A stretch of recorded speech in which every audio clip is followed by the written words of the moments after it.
Hey, my abnormal family. Going to be doing a live, don't forget, actually today at 7 o'clock p.m. with Red Dirt Cryptid. We're going to be talking about his trip down to my neck of the woods, what he found, and a lot of other topics you're not going to want to miss. Since we're going to be talking about Oklahoma, I've got a report tonight that was turned in to me by a guy from Oklahoma, and I'm going to go ahead and share it. I also spoke to him, and y'all are going to like this one. His name was Jerry Stanford. He gave his name, said he wanted me to use it. You'll see why. Date was January 25th, 2023. Location, he said, is the Childers area, Oklahoma. Subject is Bigfoot.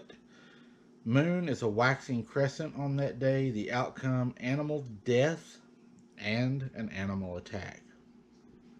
He says, "Hey Mike, I was asked to do security on a hunting ranch in this area. While I was there, I heard one of our deer being attacked, and these are prize deer. When I went to check, I smelled something that was so nasty smelling, it smelled like sewer.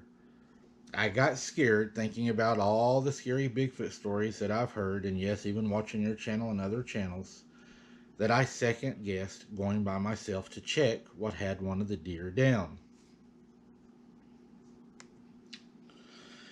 So he says, I called for backup, which is an off duty deputy. He went with me to check the deer. When we got to the deer, we could tell that something with dark red hair had the creature down. We yelled and fired into the air, and when we did, it stood up and was very, very tall. This thing was standing on two legs, turned, and looked at us. We had our flashlights on it, and yes, it had blue, shiny eyes, not red.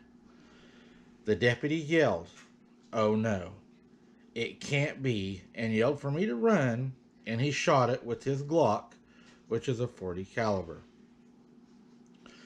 The creature screamed like I have never heard, and it fell and started trying to get up and could not get up. It was like an animal that you had shot bow hunting or with a rifle while deer hunting that you had hit in the spine. The front end of the creature seemed to work fine, but the back end was not. As it would try to stand, it could not, and it kept screaming and pulling itself across the ground with its two front arms.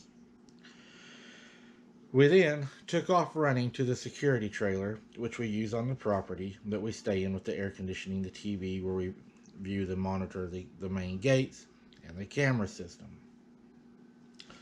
When we got there, the trailer was attacked and it was rocked. There was screaming and beating and growling on the trailer. The trailer was like it was under full attack, Mike. They were pounding on it so loud, it was so loud that it made me actually want to cover my ears. The screaming from these creatures were so loud I could barely stand it, and the beating on it was afraid they were going to even come through the wall. Yes, we were afraid. My partner panicked, and he ran out the back door and was attacked by a smaller one, not as large as the one we had shot. The best I can describe it is it looked like a man with a dog's head. And the thing had dark red hair, and the way it moved on two legs, and then dropping and using its front hands to like stable itself when turning to attack. He got away and ran into the control room and turned on the floodlights. My partner, I knew, had to be hurt by the way my partner was screaming while it had a hold of him. And if I wouldn't have fired the shotgun off into the air, I'm afraid that it would have killed him. Man. The yells were so loud and so long, it was like the yells were never going to stop. It's like their lungs were so big that their yells were so long and so deep it vibrated everything. I was terrified. My partner won't let me use his name, but he had 9 staples put in. He had rabies shots and tetanus shots at the emergency room, which we were met by other officials. That's all he said there. He would not elaborate on that. I tried. The doctor and the report says it was a mountain lion. I know it wasn't, and so did he, and I couldn't believe he wrote that on his report. I have since quit and moved back to Kansas. I am done in the woods and with hunting and doing this security crap out in the woods. They lie and they don't care to do it. They act so afraid not to lie on their reports, Mike. Like they're afraid to even tell the truth. I can't do this. People need to know these things are out there and that they will chase and attack you. This literally scared the hell out of me, and I am now on 3 different anxiety medications and seeing a counselor for PTSD. I loaded my small horse that night in a small horse trailer that I kept my gear in, and I quit, gave my notice, and drove away. My dad said later that night after I got home, being totally exhausted and afraid, I had went to my room and went to sleep. My dad went outside, as we live in the country also, and as he was petting the dogs, he said he heard my horse in the trailer was hungry, so he walked over, grabbed some feed, and poured it into the trailer to feed my horse.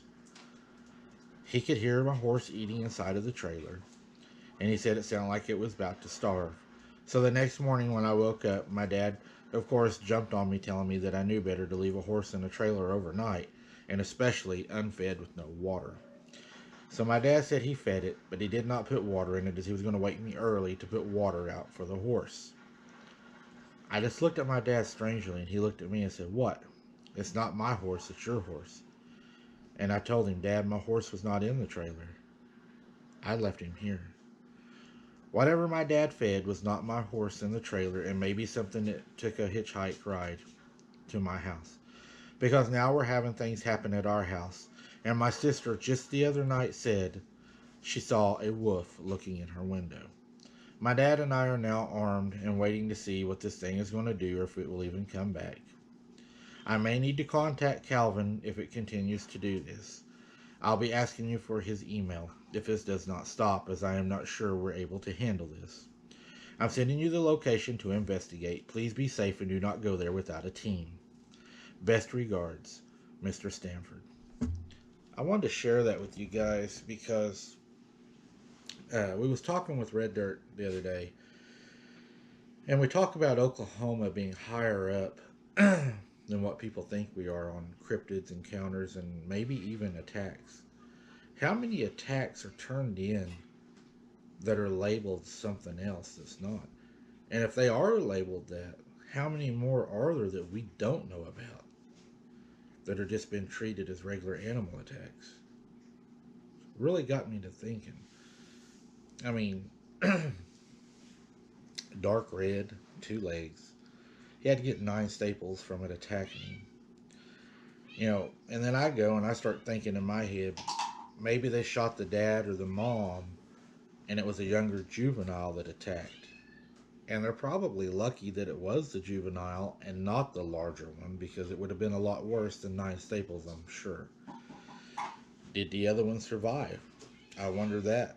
Was it paralyzed? It sounds like it was paralyzed. If it is paralyzed, is it living somewhere paralyzed? Is it going to suffer and die? Will there be payback? You just wonder what's going to happen. I'm sure the ranch isn't going to put any information out. They're a hunting ranch. They're not going to have that go out. So we're probably never going to know the end of this story, but we do know enough to know that these things are labeled other things that they are not. I wanted to share this with you guys. It's crazy. It's sad. It's scary. If you're out in the woods, be careful. You never know what's going to attack you and what they're going to say it is. Until next time, keep your head on a swivel. Don't be something's dinner. And don't go looking around in the dark by yourself. Don't do as I do, for sure. But I appreciate y'all watching, and I thought this was important and scary as hell.